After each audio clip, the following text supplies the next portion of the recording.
Bonjour et bienvenue à ce webinaire sur l'utilisation des plateformes de données pour une meilleure prise de décision locale. Je m'appelle Diana Lopez, je suis la conseillère du gouvernement local ici au PNU dans New York et c'est un peu tôt le matin donc je m'excuse de mon état. Normalement, nous avons l'interprétation qui devrait bien fonctionner.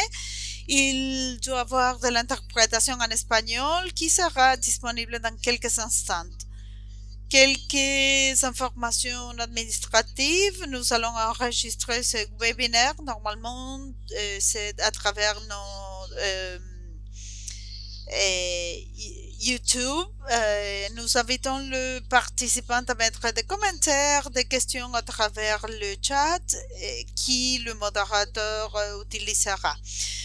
Donc, sans plus de délai, je vais passer la parole à Callum Hartford, qui est le gérant stratégique des plateformes numériques dans le Centre d'innovation et développement durable, qui est une initiative entre le PNUD et le gouvernement de Singapour. Et Callum, vous êtes le modérateur, et je viens à vous. Merci Diana, et bonjour, bon après-midi, bonsoir, où que vous vous trouvez.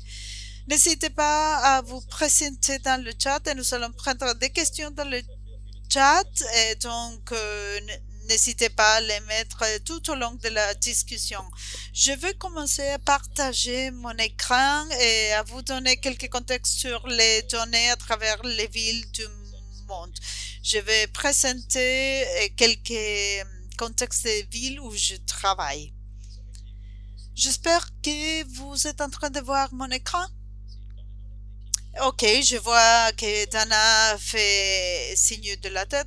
Il y a 300 millions de terabytes qui sont produits tous les jours, c'est-à-dire 650 milliards chaque jour. Les personnes partagent des photos, des vidéos. Les gouvernements, les villes utilisent les données pour améliorer la vie des personnes. Donc, les données sont des sources de contact de le processus de données ouvertes du gouvernement de différentes villes pour donner un contexte.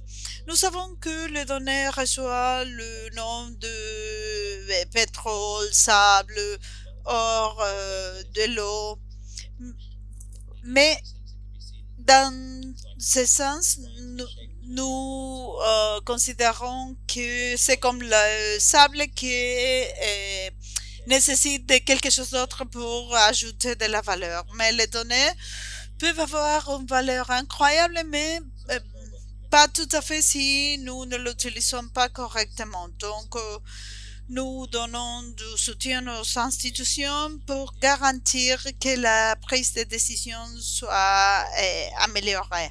Il y a plusieurs technologies comme les traitements d'images, de données, etc. Mais je vais parler de données dans la pratique. Les données sont des informations et des connaissances. Dans le domaine du développement, nous voyons ici Big, c'est Big Data et ce sont les données utilisées par les ordinateurs et ce sont des millions de points de données, de logiciels partout. Le L, c'est Lean. Ce sont des approches pour améliorer l'itération, pour, par la suite, je vous en donnerai des exemples. Et la T, c'est tout ce qu'il y a derrière les points de contact dans les communautés locales, en parlant avec les personnes pour les processus de prise de décision. Mais malheureusement, les données ne sont pas égaux. Parfois, nous ne pouvons pas récolter des données dans quelques populations et si il n'est pas possible de récolter les bonnes données, les décisions ne seront pas les bonnes. Peut-être si les données ne sont pas prises dans le bon moment, les décisions ne seront pas les correctes pour le moment.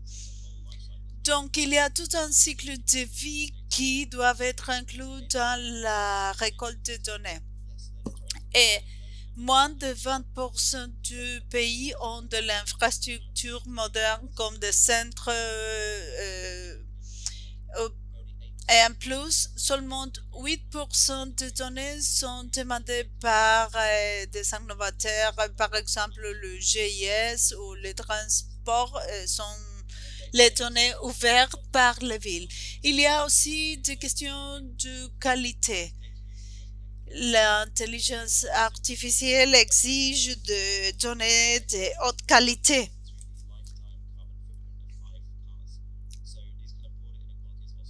Et il y a des inégalités. Et un point de pourcentage peuvent impacter un pays par 7%. Dans le monde développé, et le manque de données peuvent empêcher que nous prenions les bonnes décisions. Par exemple, des indicateurs à l'échelle mondiale peuvent être pas les corrects parce que nous manquons de données à l'échelle locale. Mais tout n'est pas pessimiste parce que le données est essentiel pour la création de politiques et pour la création des projets. Et c'est quelque chose que nous avons vu lors de la pandémie quand il y avait une création d'outils pour garantir la sécurité des communautés de ville. Et avec ceci, je vais passer la parole aux deux premiers présentateurs. Dans quelques instants, je vais passer la parole à Peter, qui est le vice-président de RSC, une entreprise qui appartient à la ville de Prague, chargée des innovations et bien d'autres projets. Il va présenter la plateforme qui est une solution ouverte importante pour le chargé de la prise de décision et c'est un modèle de collaboration fondé sur le labo. Et Peter, à vous. Merci Callum, merci pour votre introduction. Bonjour ou bon après-midi ou bonsoir. J'espère que tout le monde peut voir mon écran. Un de mon projet plus important, c'est une plateforme qui s'appelle Golemio. Et la raison derrière le nom, c'est quelque chose d'historique, le golem qui protège la ville de Prague. Et le point de données, c'est de garantir que personne n'est laissé derrière. Et donc, l'objectif, c'est de faire les données accessibles pour tout le monde à travers tous les procès. Vous voyez ici quelques instantanés et je vais pas m'attarder dans chacun parce que je considère que les images racontent une histoire mieux que moi. Notre travail couvre différents types de domaines de données. Il y a des données dynamiques, des données statiques. Nous travaillons dans plus de 200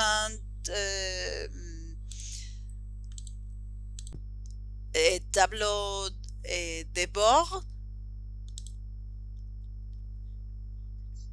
Et il y a de centaines d'usagers et quelques-uns se trouvent dans la mairie ou travaillent dans des agences de la mairie ou dans des sociétés ou des agences ou sociétés privées. L'innovation, c'est une des choses principales que nous avons développées et intégrées dans le système. À l'origine, il y avait Cisco, mais nous nous sommes rendus compte que nous avions besoin de quelque chose d'unique.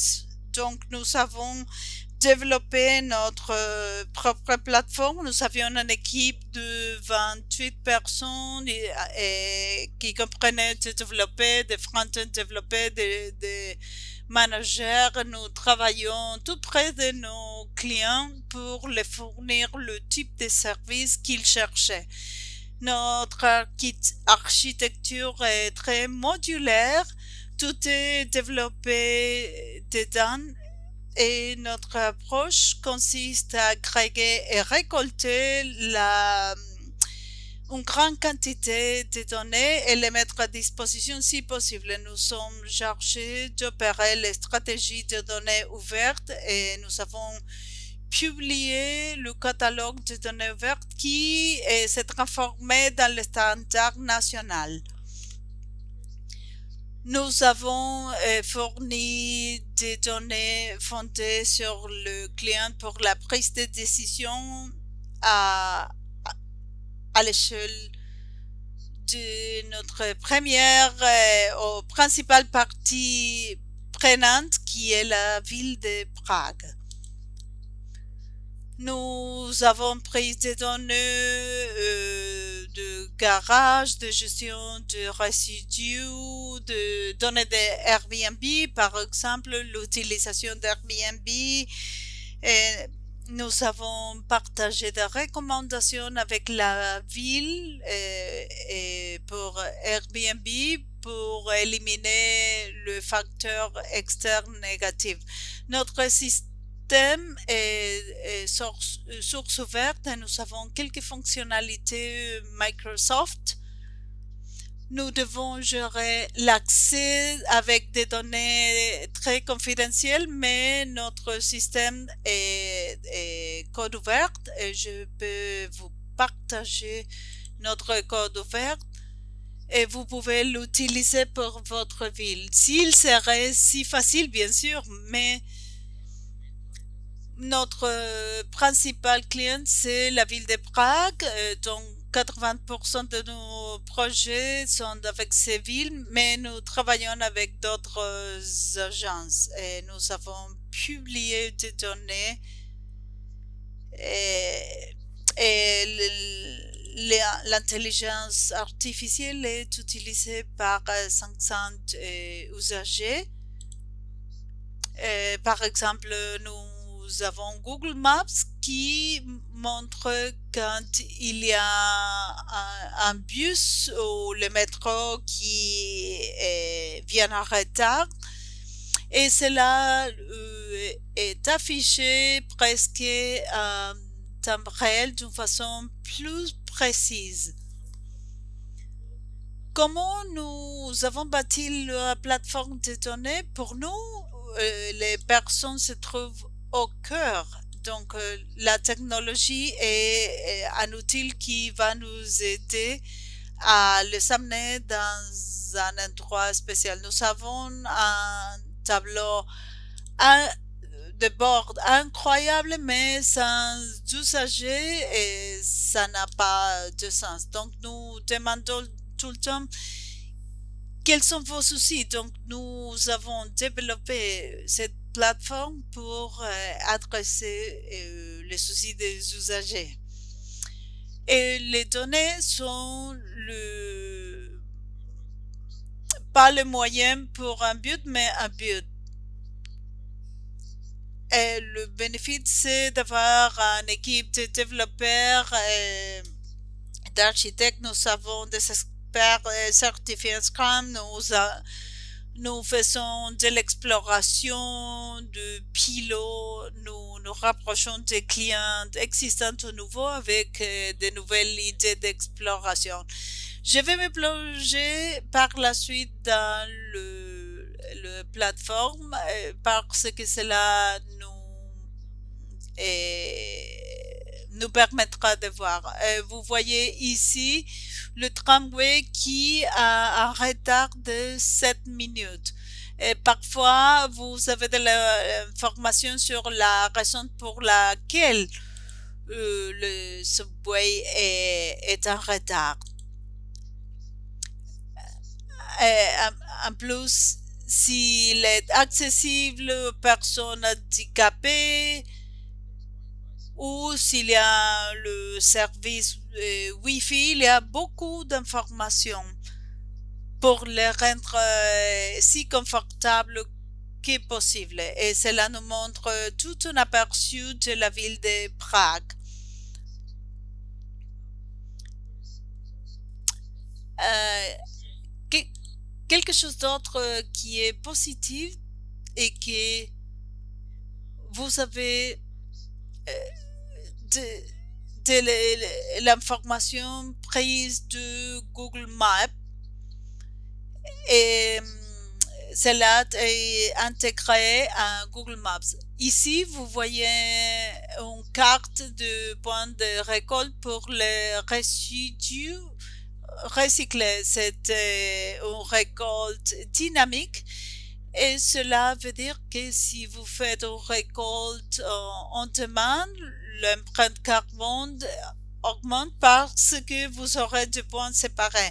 Mais si vous avez une récolte dynamique de résidus, vous, vous savez quand le récipient est plein ou quand il y a un camion qui viendra les récolter. Et c'est là où vous commencez à générer des dépenses. Suivante, c'est un tableau très différent qui compare l'évolution des prix d'Airbnb. Nous avons essayé de séparer basiquement où il y a une économie partagée quand vous rentez une maison ou un appartement pour une utilisation temporaire au lieu de louer un bâtiment tout entier qui produise un impact énorme sur la possibilité de trouver des logements accessibles. Et cela permet de réguler Airbnb. La crise énergétique a produit beaucoup de travail pour nous dans le domaine de la détection à distance. Et à travers la récolte de données, nous avons pu voir qu'il y a des personnes des sociétés pardon, qui gardent une grande quantité de gaz pour avoir plus de profit. Normalement, c'est par exemple la ville de Prague qui gère 1500 bâtiments. Ici, nous voyons une autre image liée au trafic. Nous savons ici quand il y a des blocs dans les routes ou reconstruction de routes, et il y avait aussi la filmation d'une série Netflix au centre-ville et nous avions de petits camions qui nous indiquaient et, quelle était la meilleure façon de les contourner.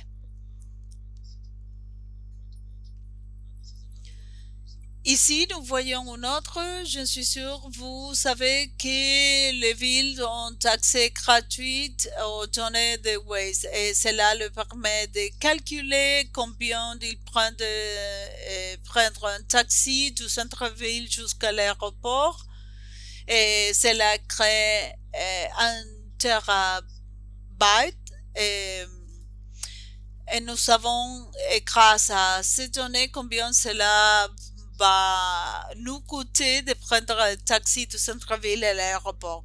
Le tableau travaille aussi avec des données visuelles. Il y a 1500 caméras et normalement, il y a des discussions autour de la confidentialité et nous mesurons combien de personnes brûlent le feu rouge.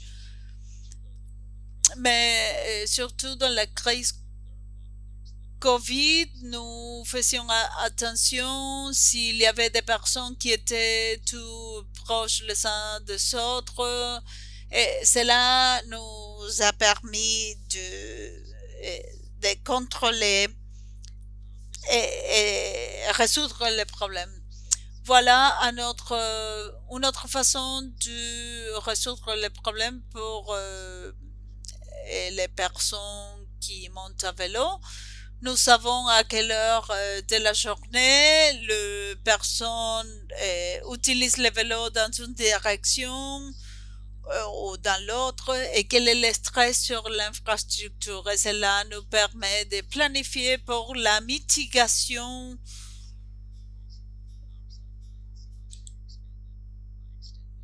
ou cela peut élargir à d'autres aires, par exemple.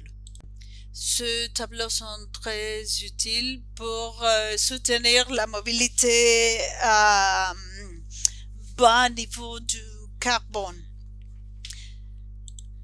Et cela nous permet d'avoir des services on demande, surtout pour les journées très actives.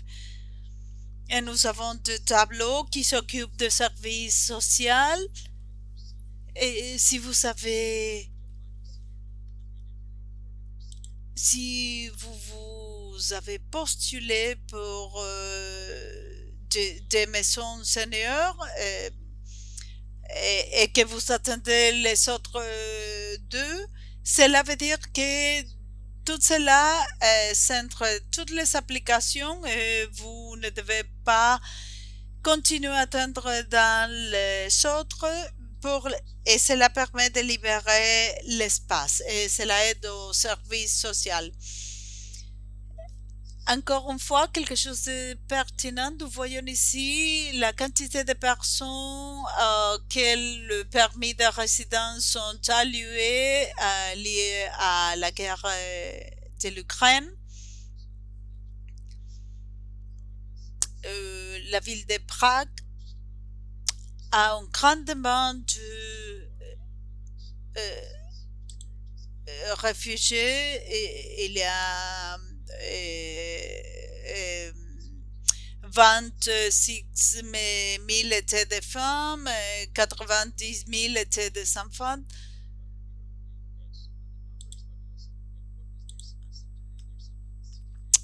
Nous voyons si la ville peut faire quelque chose pour aider les réfugiés à trouver des emplois ou à se former ou à trouver des logements adéquats vis-à-vis de leurs besoins.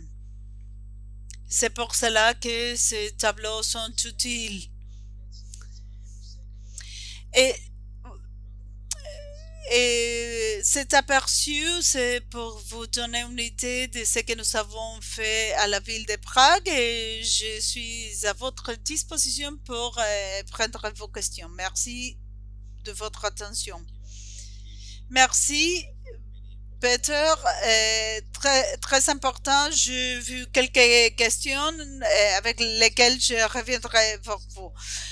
Et par la suite, je vais présenter notre deuxième panéliste. Vous voyez l'écran, il est affiché déjà à l'écran. Sultan est le PDG d'ICT de la mairie d'Amman. Il travaille dans le service de transformation et opération et chargé de cartes. Et Sultan, avant votre présentation, vous avez des réflexions ou des commentaires pour Peter? Merci Peter, merci Kaloum. Cela a été une belle présentation. Il y a beaucoup à offrir. Donc, je peux vous poser une question sur l'analyse des données. Je peux vous entendu dire quelque chose sur l'intelligence artificielle, mais vous faites tendance à tout le monde en utilisant l'IA pour le gouvernement. Si vous pouvez nous aider à nous dire, est-ce que vous utilisez des solutions de IA dans votre plateforme?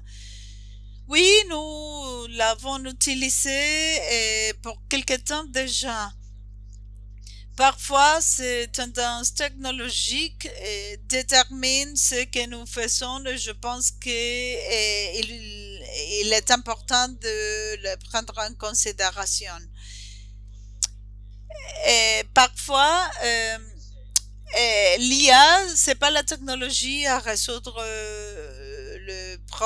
le problème, mais les programmeurs utilisent ces modèles de langage, ChatGPT et bien d'autres. Cela le permet de rédiger une partie du code au lieu de les créer eux-mêmes. Il y a beaucoup d'hallucinations, je suis sûre que vous en avez entendu parler. C'est chatbot IA, mais nous les utilisons. Il y a des réglementations en ce qui concerne leur utilisation, surtout pour les services de bien-être dans l'écosystème européen qui est sensible et strict à la protection des données. Mais je pense qu'il est utile pour quelques cas dans mon équipe de développement. En ce qui concerne l'analyse des données, tout particulièrement avec le données de mobilité, quand nous voyons des choses qui ne sont pas normales, et cela est un outil amplifié qui nous permet de bien comprendre qu'est-ce qui se passe. Mais au but de compte, il faut un être humain pour vérifier que tout cela soit correct. Même si nous aimions être numériques. Très bonne question, merci. Et avec ceci, je vous passe la parole, Sultan. Et vous allez présenter le projet qui s'appelle Aman is Listening, Aman est à l'écoute, où il y a des cartes qui ont été créées pendant la pandémie pour fournir des guerres et de la nourriture. Et cela informe la mise à jour des services critiques. Je vous passe la parole, Sultan. Merci.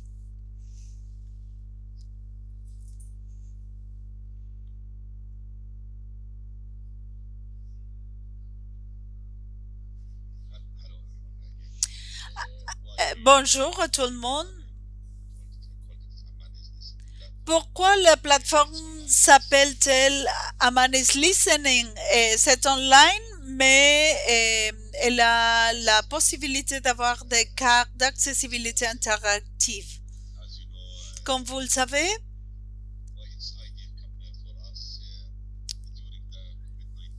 lors du confinement de la COVID-19, les résidents ont fait face aux difficultés et ici à Georgie ou Amman, nous avions des services spéciaux pour les citoyens. Donc, l'infrastructure dans la ville, il y a des montagnes Nous avons dessiné de trottoirs corrects. Bon, c'est l'idée de la plateforme que nous avons conçue. Quel est le problème que nous aimerions résoudre? Nous avons de la confiance du gouvernement, y compris des services et la gestion de crise lors du coronavirus ou d'autres crises. Nous avons une gestion limitée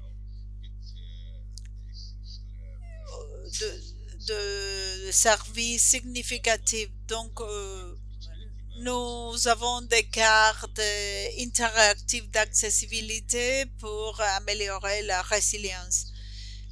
L'infrastructure Diamant, c'est pas amical avec les usagers. En utilisant les services, bon, nous voyons ici les bénéficiaires, nous l'avons divisé d'après des sections pour que la ville soit à l'écoute des besoins des citoyens à travers de l'interaction d'une plateforme de code ouvert. Nous avons investi dans la ville. Et, comme vous le savez, il y a beaucoup de services pour nos citoyens et nous avons besoin de recevoir des commentaires pour que les citoyens peuvent sentir que les commentaires sont pris en compte. Quand nous considérons la vision de la stratégie, nous devons être à l'écoute de nos citoyens, de leurs projets. Et cela va être l'infrastructure, le bâtiment de la ville. Mais à la base se trouvent les besoins des citoyens. Donc nous avons deux types de résultats entre la ville et le résident. Nous avons encouragé et identifié une plateforme de données ouverte.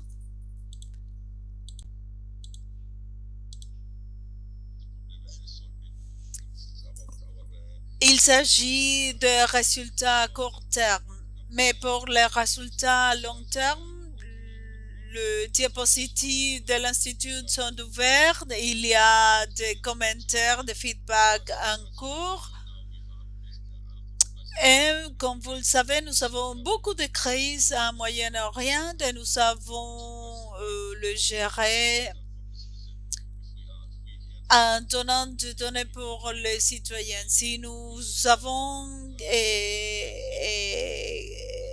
ce dont ils ont besoin pour surmonter les crises, tant mieux. Nous avons déclenché une centaine de services, mais nous devons être à l'écoute du type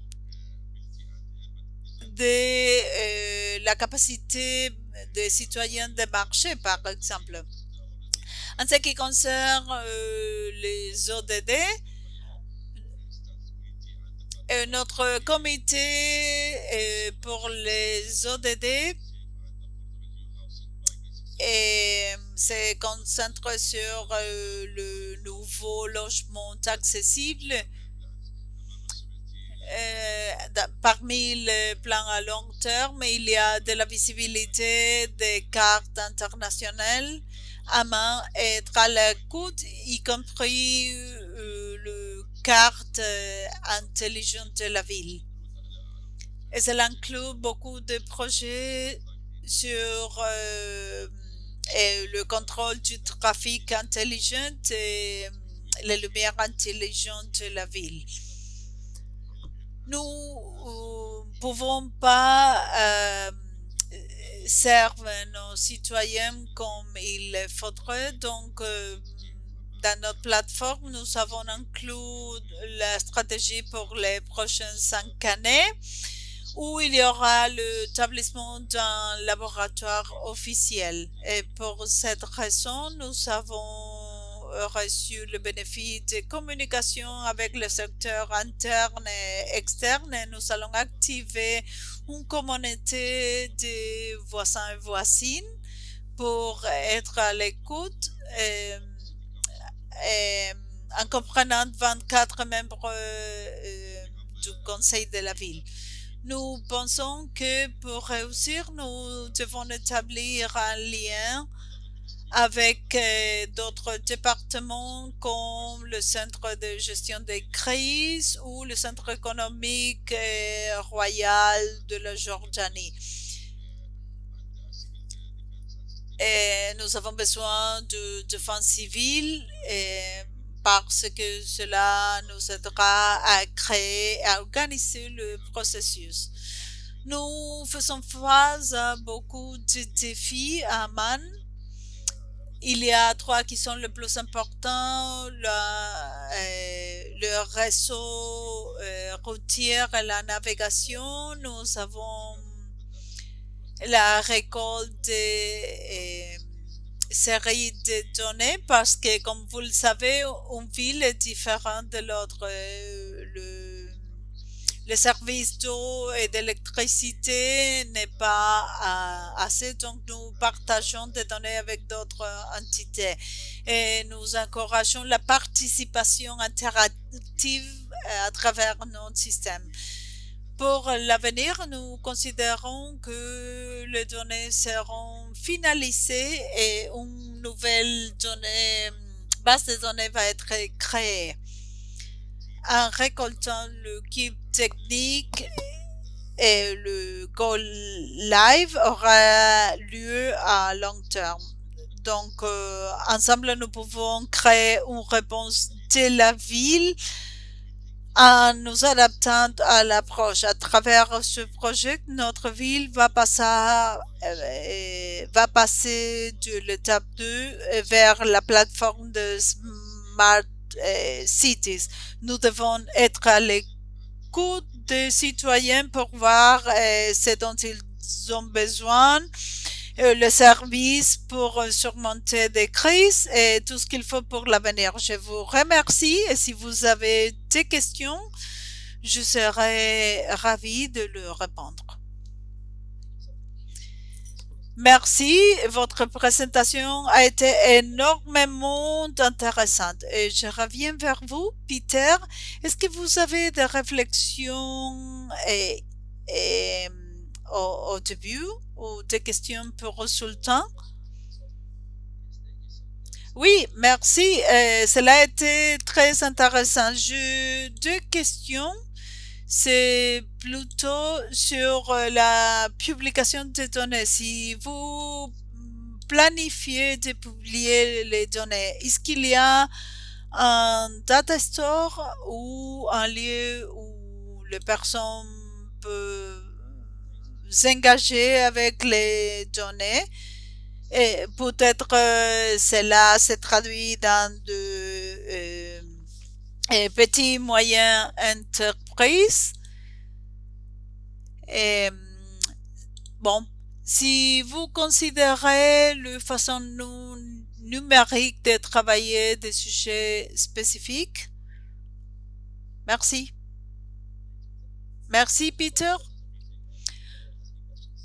Entre-temps, si vous avez des questions, n'hésitez pas à les mettre dans le chat. Sultan, vous êtes en sortie.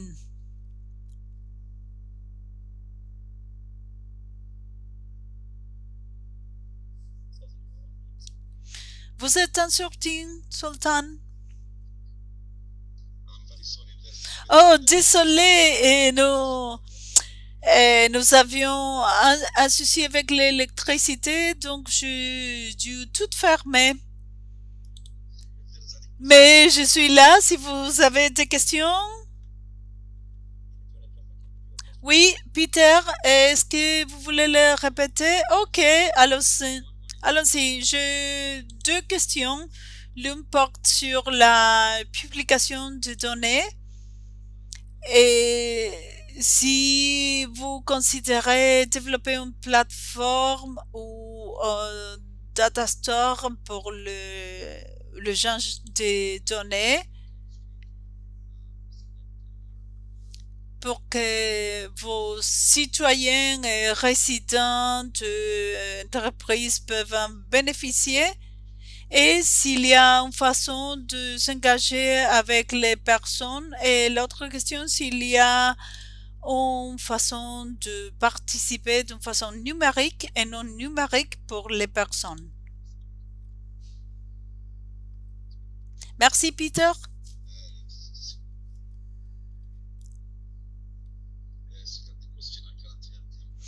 Je suis désolée, mais j'ai pas pu entendre votre deuxième question. Mais pour la première, bien sûr, nous avons publié les données pour les citoyens, pour l'échelle commerciale, parce qu'en Jordanie, nous avons une loi sur les données ouvertes ou la structure des données en ce qui concerne ce que nous pouvons publier en ligne et ce que nous ne pouvons pas publier. Mais ce projet offrira pour les citoyens le besoin de données ouvertes pour notre service. Mais en ce qui concerne la question économique, pour des raisons économiques, nous considérons que nous devons travailler sur les données que nous pouvons offrir, par exemple, pour qu'ils utilisent ces données pour leur entreprise. Et nous allons récolter ces données de la rue et les publier. Mais la deuxième question, je n'ai pas entendu, désolé. Et oui, vous avez parlé d'un bas niveau de participation. Donc, j'ai intérêt à connaître si vous utilisez ou si vous avez prévu d'utiliser quelques outils numériques. Vous avez parlé de l'engagement de la communauté ou à travers le manager de la communauté. Mais quelle est la façon à travers laquelle les personnes peuvent s'engager avec la ville? Oui, oui, tout à fait. Nous avions cherché l'engagement des personnes à travers le plan de notre projet. Et pour prendre ce que nous savons, par exemple, nous parlons de la sonification ou pour la gestion des résidus, ou pour les routes, ou pour la construction du bâtiment. Nous faisons partie du gouvernement et nous pouvons prendre nos projets, nos ingénieurs, mais nous devons nous poser la question s'il y a un vrai besoin de ces services dans la communauté locale. S'ils ont besoin d'une école, par exemple pour un laboratoire, nous pouvons récolter tous ces commentaires et voir vis-à-vis de nos budgets pour l'année suivante, par exemple. Mais à présent, dans la loi, en main, nous avons 22 membres du conseil de la ville qui se concentrent dans nos projets, mais ils doivent être à l'écoute des citoyens eux-mêmes. Mais c'est pas seulement le 22. Ok, nous reviendrons vers vous dans quelques instants avec plus de questions. Mais Peter, je reviens vers vous. Vous avez mentionné une présentation que vous utilisez pour explorer les datasets commerciaux.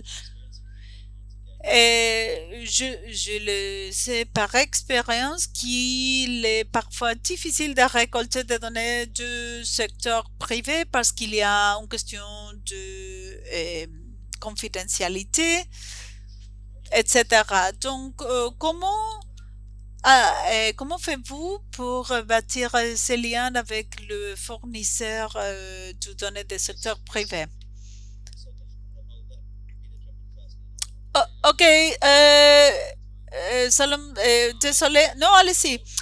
Oui, je pense que nous avons un lien entre les sociétés commerciales.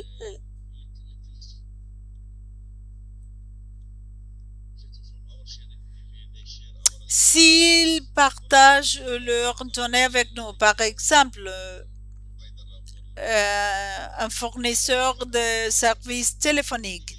Ils ont déjà beaucoup de données, mais ils signent avec nous un mémorandum d'entendement, mais ils peuvent le partager parce que ils ont besoin de mes données.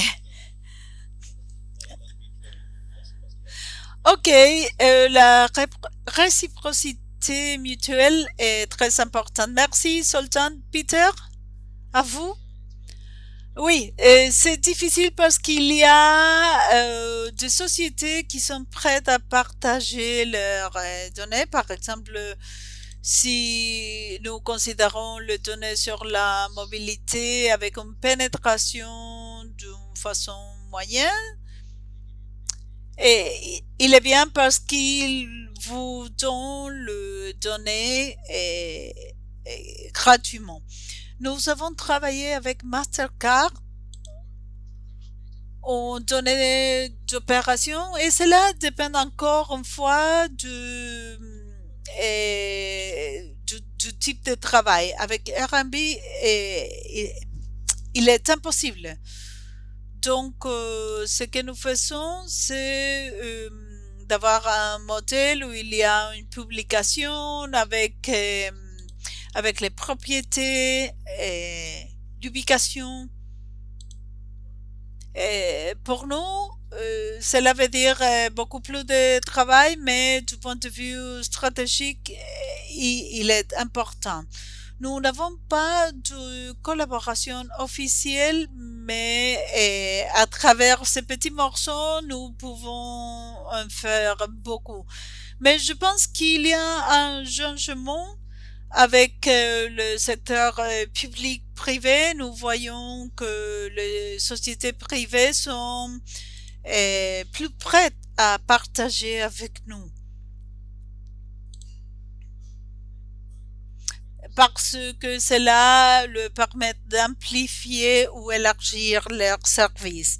Et je pense qu'il est bien aussi pour Amman euh, parce que c'est une grande ville et vous pouvez utiliser cela pour votre avantage. Normalement, la société essaye de travailler avec les villes. Merci, Peter. Je mets une question pour vous. Peter,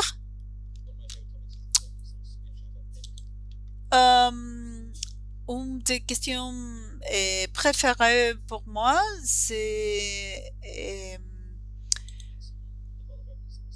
sur le rôle d'open source et de ville. Vous avez partagé le code dans les chats pour votre plateforme. Est-ce que vous pouvez dire au public pourquoi les villes devraient penser et considérer explorer les solutions de code ouvert et non seulement les solutions privées?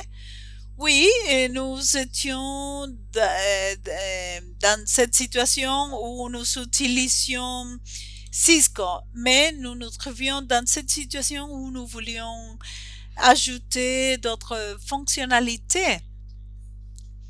Et pour ce faire, il fallait changer de contrat. Mais nous vivons dans une époque où il y a la IA et bien d'autres nouvelles technologies qui arrivent au marché. Nous ne savons pas comment cela impactera sur votre activité ou sur la façon de gérer vos services. Donc, nous sommes arrivés jusqu'à un point où il est intelligent du point de vue économique, mais aussi plus efficient pour la ville d'avoir son, son propre équipe de data science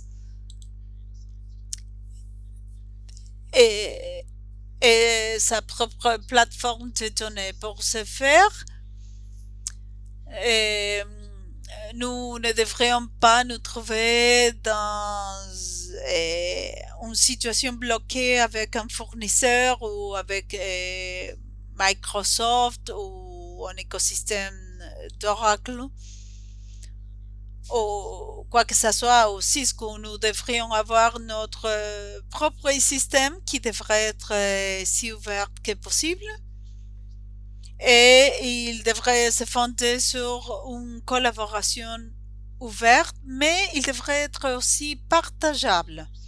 Donc, s'il y a d'autres villes, d'autres régions en dehors de Prague qui utilisent des pièces pour la plateforme, nous l'ouvrons parce que vous avez d'autres besoins dans d'autres géographies. Et cela signifie de rendre un service aux autres villes pour qu'ils puissent avoir accès à cette plateforme. Il y a plusieurs plateformes qui peuvent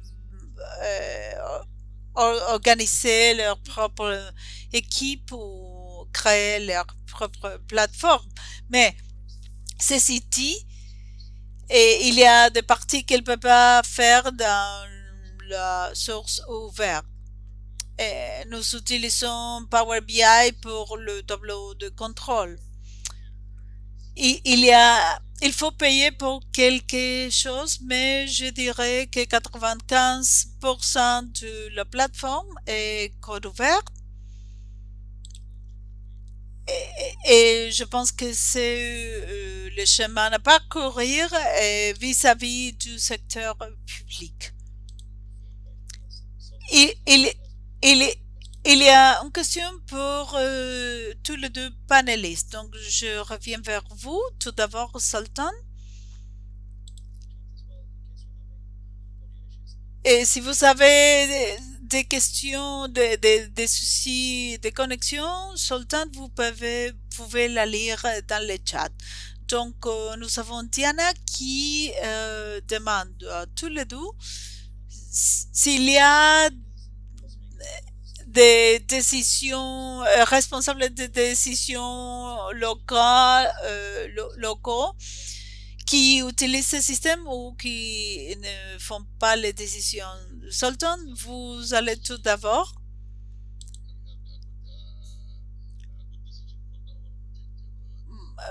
Bon, cela permet de prendre une bonne décision. Nous prenons les données pour les citoyens. Nous, nous utilisons nos ingénieurs et nos architectes pour la question du budget. Mais nous écoutons les citoyens pour savoir quels sont leurs besoins parce que qu'ils utilisent déjà les services de la ville. Je pense que nous devons être à l'écoute de nos citoyens pour mélanger les tout. Merci, Peter. Oui, nous ne commençons pas de projet sauf s'il y a un usager qui est bien défini vers la fin. Parce que, qu'à contraire, il n'y a aucun sens à le faire. Pour tous les tableaux de contrôle, nous savons qu'il y a des personnes qui les regardent et il y a des métriques qui regardent le tableau et qui savent qu'est-ce qu'ils cherchent à trouver. Sinon, pas de sens à développer de tableau sans usager. C'est comme si nous avions euh, un écran et nous ne l'utilisions pas. Ou si nous achetions un mobile et que nous ne l'utilisions pas. Donc, je pense que nous devons toujours commencer à penser aux clients, quels sont leurs besoins, comprendre comment nous pouvons les aider, ou il va y aller et à travers un processus itératif. Vous devez utiliser les outils corrects pour garantir qu'ils regardent l'information correcte et qu'ils obtiennent les outils visuels corrects et qu'il y a un contexte et une interprétation correcte des données pour prendre de meilleures décisions. Il y a un autre exemple avec la COVID. Je sais que nous n'avons pas assez de temps, mais ce qui s'est passé, c'est que quelques villes partout dans la planète n'étaient pas numérisées en ce qui concerne le planning de vaccination. Et ils avaient ces flipcharts pour voir combien d'hôpitaux, combien de personnes y iraient, et à Prague, nous avons la même chose. Donc, ce qui s'est passé, c'est que tous les vaccins étaient disparus après quelques heures. Et il y avait plus de personnes qui voulaient les recevoir, mais il n'y en avait pas. Donc, nous avons développé un tableau de contrôle pour lui permettre de prévoir la demande de vaccins. Et cela a été énormément. Le coût a été très bas, mais cela a été beaucoup de personnes où il fallait.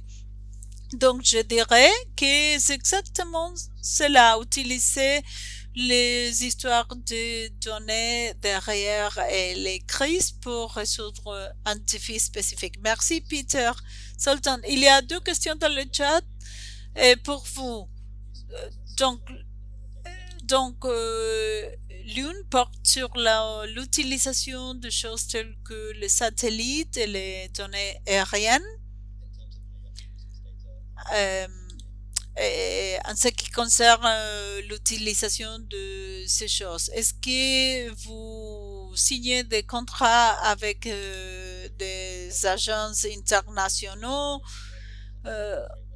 Vous avez fait allusion au cadre que vous utilisez. Et la deuxième question est liée à ce que nous sommes en train de discuter à présent, c'est quel type d'outils vous utilisez pour engager les citoyens locaux d'une façon plus approfondie pour recevoir leurs commentaires et aller au-delà. Oui, pour la première question, nous avons d'ateliers, de réunions de comités pour ce faire. Nous avons des mémorandums d'entendement avec le ministère et avec bien d'autres départements. Et avec le secteur privé aussi sur les outils pour les citoyens. Nous avons déjà un site web pour Aman, mais nous devons l'élargir pour les applications mobiles et nous devons utiliser les outils de réseaux sociaux pour écouter les citoyens.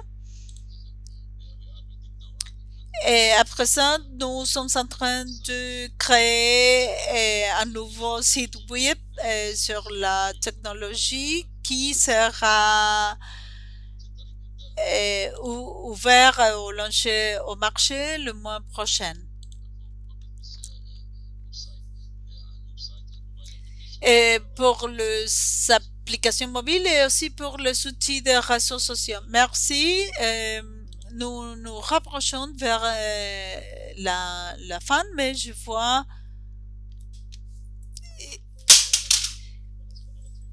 qu'il y a d'autres questions. Mais pour tous les deux, cela va être la dernière question.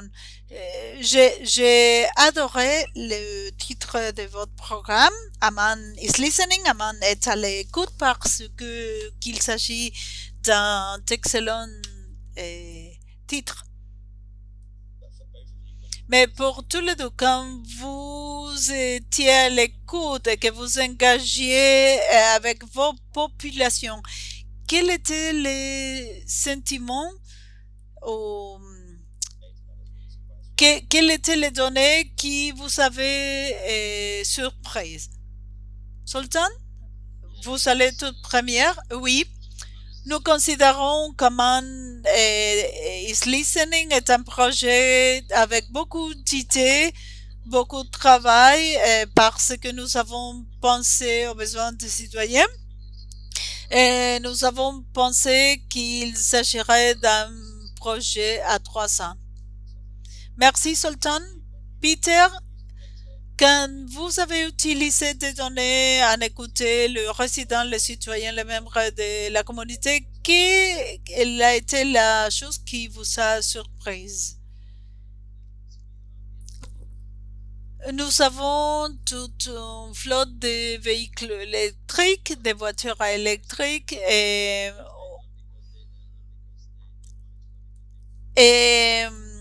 un des employés se trouvait dans une intersection pas parce qu'il a voulu, mais parce que ils étaient en train de vérifier quelques senseurs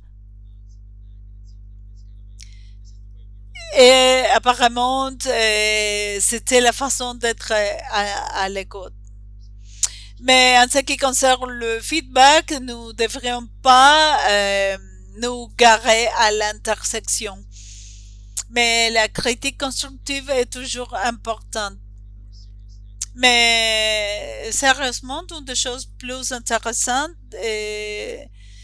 à laquelle j'ai pensé au tout début de la présentation, c'est quand vous planifiez votre expérience, vous voulez qu'elle soit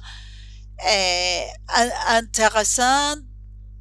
Donc, un des commentaires intéressants était que les personnes voulaient savoir quels étaient les trames avec de la climatisation parce que personne veut souffrir 40 degrés sans climatisation.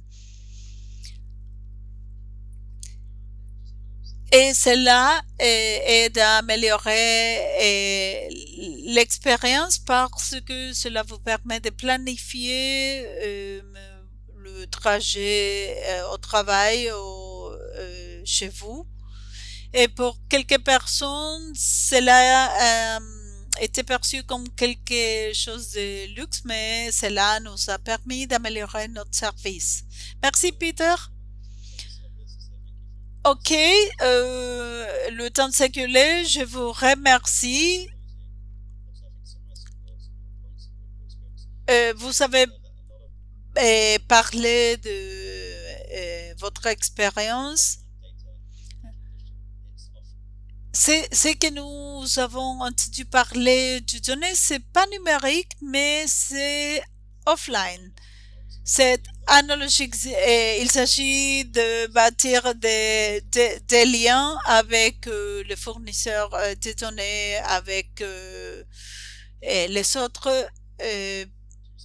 parce qu'il y a un bénéfice mutuel, comme vous, Sultan, le disait, et aussi, comme Peter le disait, il s'agit de se connecter avec les communautés, créer ce rapport. Et la deuxième partie, et je pense que Diana y a fait allusion, c'est que nous devons utiliser les données pour créer de la connaissance, pour informer la prise de décision, y, y compris les exemples inattendus que vous avez mentionnés. Et c'est important d'apprendre les uns les autres et faire des bonnes pratiques et pas commencer depuis zéro. Et finalement, pour clôturer, le données consiste à aider les personnes à les soutenir, à créer un changement de comportement comme Peter a dit, comme Sultan l'a dit, pour améliorer leur vie. Donc, nous devons rester à l'écoute. Merci. Je vous remercie de votre temps. Merci.